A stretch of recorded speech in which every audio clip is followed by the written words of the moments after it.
Everyone, and welcome to day 2 of restoring this $10 nightstand that I found. Yesterday we were able to finish all the sanding, and today we're going to be adding some new paint to it and getting it ready to flip.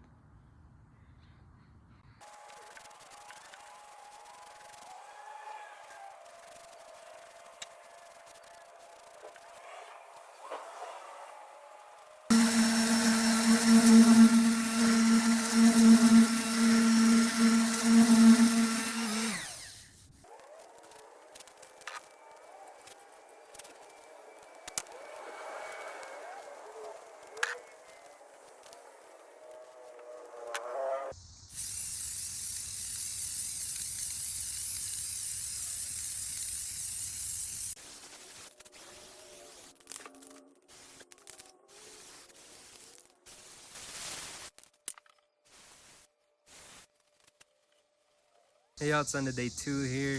I just got everything painted. Tomorrow I'm just going to install the new knobs in and then assemble it and then list it on a few sites to flip.